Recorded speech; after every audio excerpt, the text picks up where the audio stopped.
Bienvenue Béatrice, dans l'atelier que j'ai partagé avec Jean-Louis depuis 82.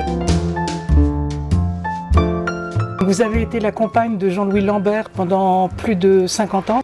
Jean-Louis était une figure incontournable, une figure infatigable, associative du 14e arrondissement.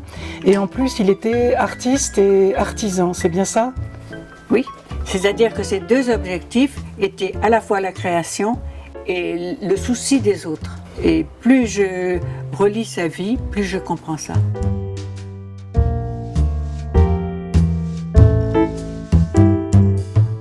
Il travaillait avec un sculpteur qui s'appelait Ramon et qui faisait des sculptures en métal.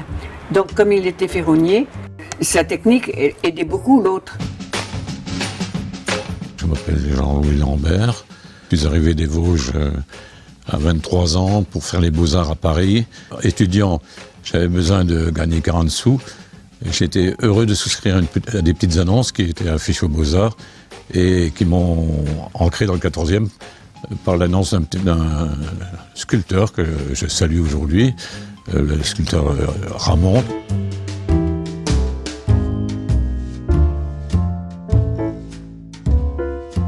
Jean-Louis s'est battu toute sa vie contre l'urbanisme autoritaire et pour préserver la qualité de vie des habitants du 14e.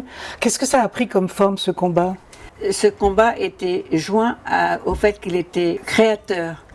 Mais quand il est arrivé ici dans le 14e, il y avait un projet de radial de la porte de Vanves jusqu'à Montparnasse. Comme le quartier commençait à être démoli, les vendeurs de drogue profitaient de l'occasion. C'était à la fois un problème humain et un problème d'habitation. Il a donc essayé de limiter les dégâts en récupérant le rez-de-chaussée du 25 rue du Moulin de la Vierge pour faire des salles d'accueil pour les gens, aussi bien pour les gens qui arrivaient, qui étaient des migrants, et les gens locaux. Donc dans ces grandes salles, ils ont fait des réunions, des cours de musique, de la danse, du bricolage.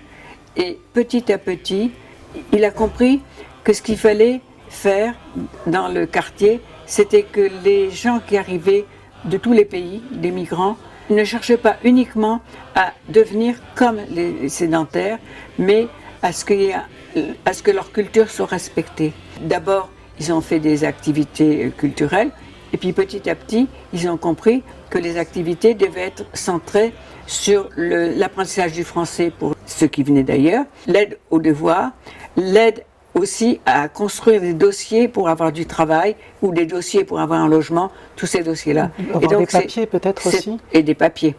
Ces trois pôles-là sont les pôles de base de l'association Le Moulin. Et c'est grâce à leur action que la radiale n'a pas existé.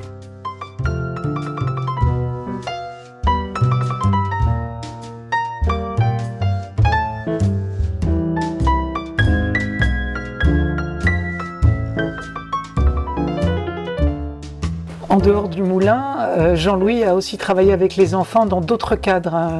Comme il en avait un grand atelier, il a commencé par accueillir les enfants de l'école maternelle pour expliquer ce que c'était qu'une mosaïque, comment on faisait. Puis il a invité les enfants du moulin à venir. Il a discuté avec eux pour savoir ce qu'on pourrait mettre comme décoration devant le moulin. Et ils ont projeté, les enfants eux-mêmes, de mettre le lion de Belfort dans un arc-en-ciel et que l'arc-en-ciel soit animé par leur autoportrait. Avec les enfants de l'école maternelle, il a fait les armoiries de Paris qui ont été accrochées devant l'école. Ensuite, assez récemment, il a créé un atelier de mosaïque d'enfants qui a été recentré dans le hall d'entrée.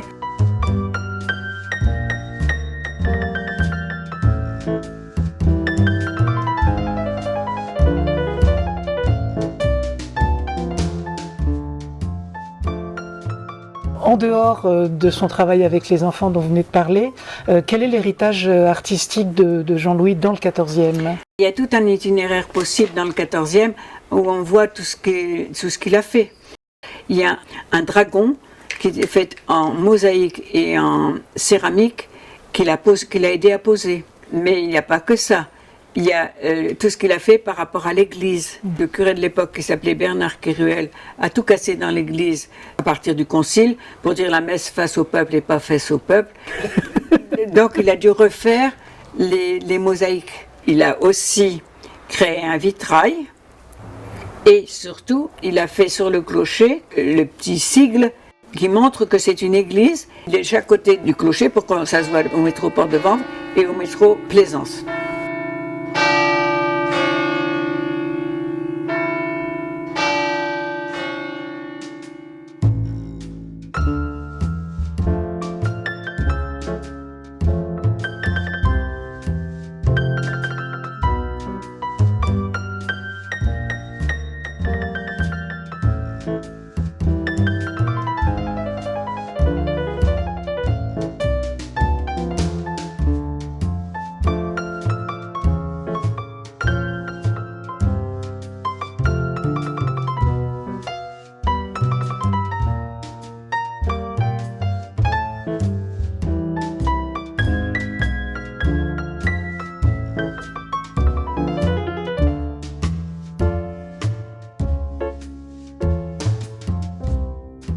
En tant qu'artiste et compagne de Jean-Louis, qu'est-ce que vous lui avez apporté? J'ai beaucoup aidé au point de vue stimulation et au point de vue création. J'ai fait des projets pour lui et lui il les a réalisés. J'ai jamais touché d'outils. J'ai jamais fait ni de mosaïque, ni de ferraille, ni de rien du tout. Mais tout ce qui était maquette, motif, agrandissement, je l'ai fait. En particulier l'église Bussy-Saint-Georges, c'était une église ronde, il y avait énormément de vitraux, c'était tout du verre. C'est moi qui ai lancé l'idée des motifs abstraits et puis l'endroit où on devait faire des motifs qui représentaient quelque chose de l'évangile, à partir de dessins que j'ai faits. Et puis la statue qui est au-dessus de l'autel, et qui a été faite par Jean-Louis, j'ai fait le dessin aussi. Et les combats associatifs, vous étiez aussi à ses côtés? Bien sûr, Oui. bien sûr. Mais au départ, j'étais enseignante en arts plastiques et je ne venais au moulin que quand je pouvais, beaucoup moins. Mais petit à petit, j'ai compris que Vous avez c'était pris votre place. très important, oui.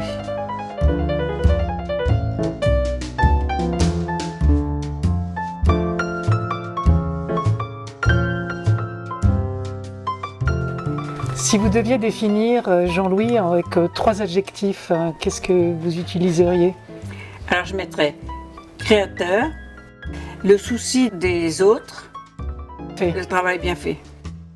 S'il me faut formuler une belle image de